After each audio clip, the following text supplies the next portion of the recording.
बिस्मिल्लाहिर्रहमानिर्रहीम अस्सलाम वालेकुम। This is me from Anmol kitchen. हाजिर हूँ एक नई रेसिपी के साथ। तो रेसिपी शेयर करूँगी मैं बहुत ही अहम आपके साथ। सर्दियों के हवाले से, सर्दी का हो चुका है आगाज़, तो मैं आज आपके साथ रेसिपी शेयर करने जा रही हूँ तिल की रेवड़ी की।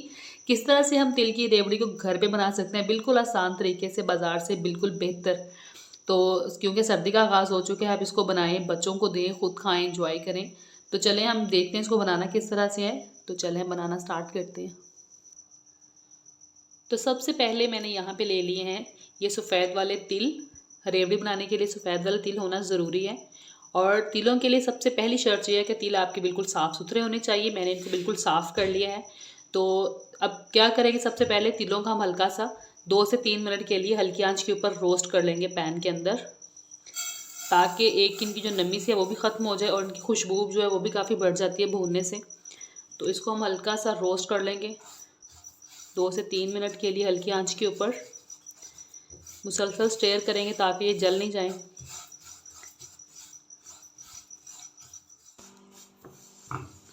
तो 2 से 3 मिनट हल्की आंच के ऊपर भूनने के बाद तिल हमारे अच्छे से रोस्ट हो चुके हैं। खुशबू भी बड़ी अच्छी सी आने लग गई है इनकी, और वैसे भी ये बड़े अच्छे क्रिस्पी से हो गए हैं। तो अभी इनको मैं बाहर निकाल लेती हूँ पैन में से। तो यहाँ दूसरी तरफ मैंने एक पैन ले लिया, पैन को चूल्हे के ऊपर रख दिया है। अभी इसके अंदर मैं ऐड करूँगी 1 कप चीनी।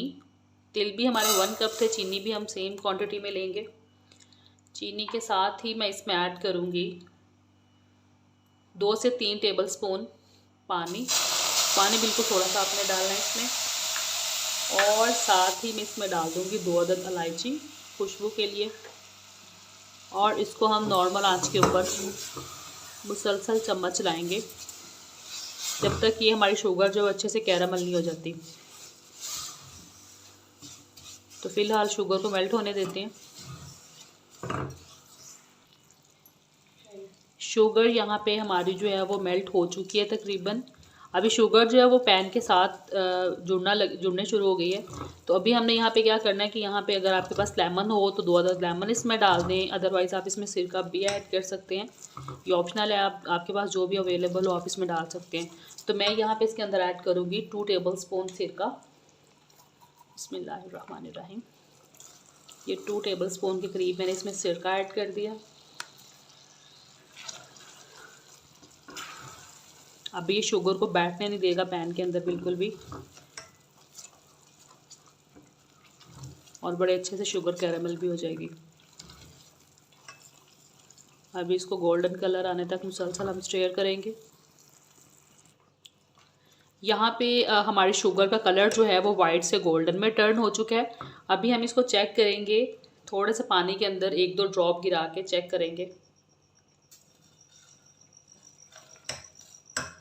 इस तरीके से ये देखें, ये मोती सा बन गया इसके अंदर, और एक इसका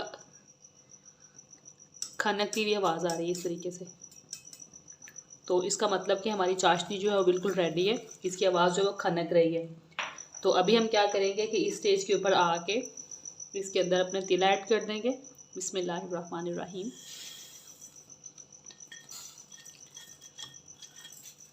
और यहाँ पे हम तिलों को देंगे एक अच्छा सा मिक्स शुगर के साथ। ये देखें, शुगर और तिल जो हैं वो आपस में मिलके बहुत खुशबाश हो गए हैं। चलें जी, फ्लेम को मैंने यहाँ पे ऑफ कर दिया। अभी हमने क्या करना है कि डिश को हल्का सा ग्रीस कर लेना ऑयल के साथ, और फिर इसको हमने पलट देना है डिश के अंदर।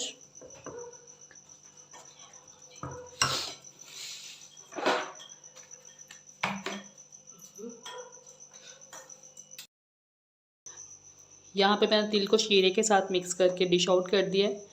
प्लेट को मैंने पहले अच्छे से ग्रीस कर लिया था ऑयल के साथ। अभी यहाँ पे मैं इसके अंदर इसके टेस्ट को मज़ीद बढ़ाने के लिए थोड़ा सा देसी घी ऐड कर दूँगी।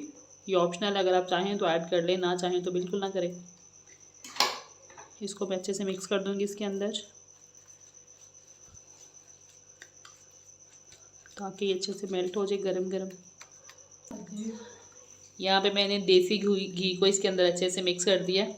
अभी हमने इनको रेवड़ी की शेप दे लेनी है। आप चाहें तो इनको कट भी कर सकते हैं किसी पेपर के ऊपर फैला के, अदरवाइज़ हम इसको छोटे छोटे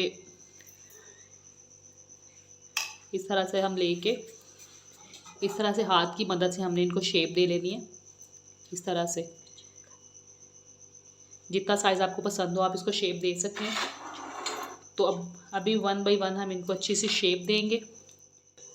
इस तरीके से हमने इसको अपनी पसंद का साइज़ लेके इसको हमने हल्का सा इस तरह से ऊपर से प्रेस कर देना है ताकि इसकी एक अच्छी सी शेप आ जाए।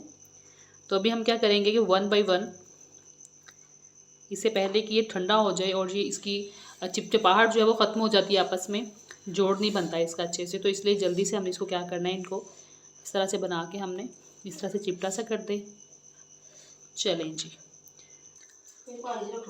तो ये देखिए यहाँ पे मैंने रेवड़ी जो है ये 1 बाई 1 इसको हाथ की मदद से इस तरह से शेप दे ली है। आप भी अपनी पसंद की शेप दे सकते हैं। तो हमारी रेवड़ियाँ जो है ये बन के हो चुकी हैं बिल्कुल तैयार। तो अभी मैं इनको एक कंटेनर में सेव कर लेती हूँ। तो हम इनको एक कंटेनर में सेव कर लेंगे। ये देखें इस तरह से ये बिल्कुल खनखनी सी आवाज़ है इनकी। तो ये हमारे रेवड़ियाँ जो बनके तैयार हो चुकी हैं।